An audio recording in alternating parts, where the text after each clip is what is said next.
तो hello guys, welcome to my YouTube channel. तो आज हम फिर से लेके आ गए हैं आप सभी के लिए एक नई मूवी का एक्सप्लेनेशन, जिस मूवी का नाम है ज़रा हट के ज़रा बच के।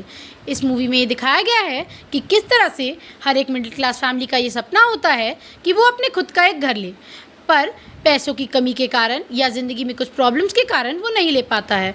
इस कहानी में भी दो कैरेक्टर्स हैं जिसका नाम सौम्या और कपिल है। वो दोनों ही अपना खुद का एक घर लेना चाहते हैं, पर उसके लिए उन्हें बहुत सारी मुसीबतों का सामना करना पड़ता है।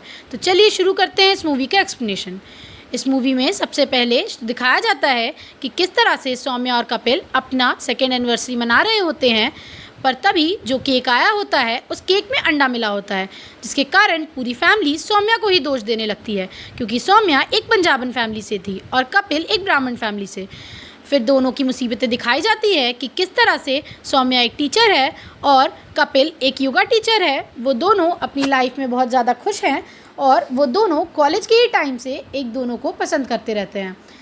फिर दोनों का ये दिखाया जाता है कि किस तरह से सपना है कि उन दोनों को ही अपना खुद का एक घर लेना है, पर उन्हें तो ये पता ही नहीं कि आगे उन्हें कितनी सारी मुसीबतों का सामना करना पड़ेगा। एक दिन सौम्या और कपिल दोनों ही एक घर देखने जाते हैं, पर जब वो देखते हैं तो उन्हें पता चलता है कि वो घर तो बहुत ही ज़्यादा महंगा है, जिसके कारण उनका दिल टूट जाता है। फिर दूसरे दिन जब सौम्या कोचिंग पढ़ाने जाती है तो उन्हें वहाँ की एक बाई बताती है कि सरकारी आवास योजना के द्वारा उन्हें एक घर मिला है, जिसके बाद सौम्या और कपिल दोनों ही आवास योजना के ऑफिस में वहाँ के हेड को मिलने जाते हैं।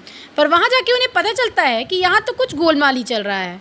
वहीं का एक अंदर का आदमी उन्हें बताता है कि अगर उन्हें घर चाहिए तो उन्हें अपनी शादी तोड़नी पड़ेगी, क्योंकि घर सिर्फ सिंगल लोगों को मिलता है। जिसके बाद सौम्या और कपिल डिसाइड करते हैं कि वो दोनों ही डिवोर्स ले लेंगे। कपिल तो इस बात के लिए बिल्कुल ही मना कर देता है, पर सौम्या इस बात की ज़िद लगा लेती है। जिसके बाद दोनों ही कपिल के एक दोस्त के पास जाते हैं जो कि उन दोनों का तलाक कराता है।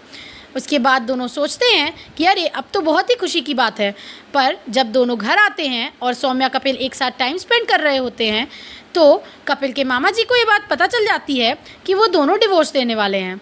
जिसके बाद कपिल के मामा जी उनके माता पिता को ये बात बताते हैं, जिसके बाद पूरी फैमिली में हलचल मच जाती है और सभी बहुत ज़्यादा परेशान हो जाते हैं। फिर सौम्या और कपिल एक दूसरे को गलत गलत एलिगेशंस लगाने लगते हैं। यह सब तो वह एक नाटक के लिए ही कर रहे थे, पर फैमिली को ये सब कुछ सच लगने लगता है। पर सौम्या और कपिल तो अंदर ही अंदर खुश होते रहते हैं। वो ये सोचते हैं कि आखिरकार हमारा सपना पूरा होने जा रहा है और हम एक घर लेने जा रहे हैं। उसके बाद सौम्या के माता पिता भी आते हैं और जब कपिल के माता पिता उन्हें पूरी बात बताते हैं तो वो भी परेशान हो जाते हैं। कपिल के पापा सौम्या के पापा से बात भी करते हैं और सौम्या के पापा कपिल से बहुत देर तक बैठकर कार में बात भी करते हैं, पर दोनों नहीं समझते क्योंकि ये तो उन दोनों का एक प्लान रहता है। उसके बाद जब दूसरे दिन वो कोर्ट में जाते हैं तो वहाँ पर जज साहब उन्हें देखकर कहते हैं कि ऐसा लगता तो नहीं है कि इन दोनों को एक दूसरे से तलाक लेना है। उसके बाद वो कहते हैं कि अगर इन्हें तलाक चाहिए तो इन्हें मुझे कुछ सबूत ला के पेश करने पड़ेंगे, और वो उन्हें 6 महीने की मोहलत दे देते हैं। उसके बाद वो दोनों वापस उस कॉन्ट्रैक्टर के पास जाते हैं और वो कॉन्ट्रैक्टर उन्हें कहता है कि उन्हें तलाक लेना ही पड़ेगा। फिर कपिल और सौम्या कुछ ना कुछ करके आखिरकार तलाक ले ही लेते हैं। उसके बाद वो आदमी उन्हें ये भी कहता है कि उन्हें 4 लाख रुपए जमा भी करने पड़ेंगे। तलाक के बाद भी कपिल और सौम्या एक दूसरे से मिलते ही रहते हैं।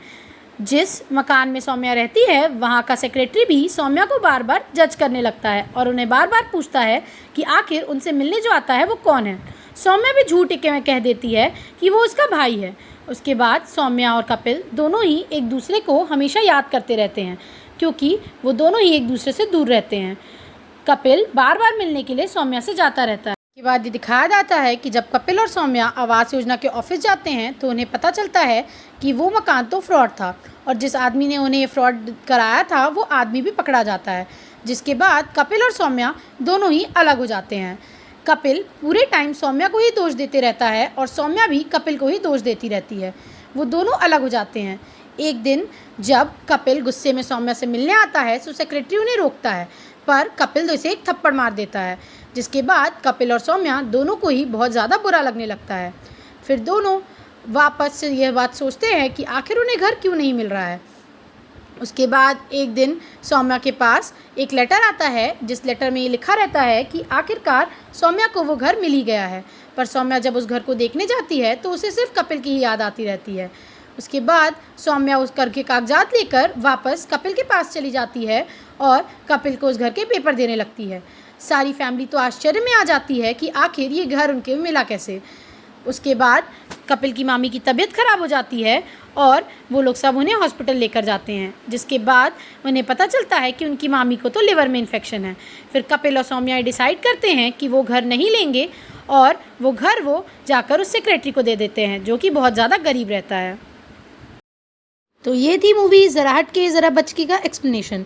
तो अगर आपको ये मूवी पसंद आई हो और मेरा एक्सप्लेनेशन पसंद आया हो तो हमारे चैनल को प्लीज़ लाइक व सब्सक्राइब करें।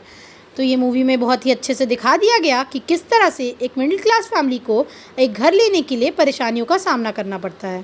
Thank you.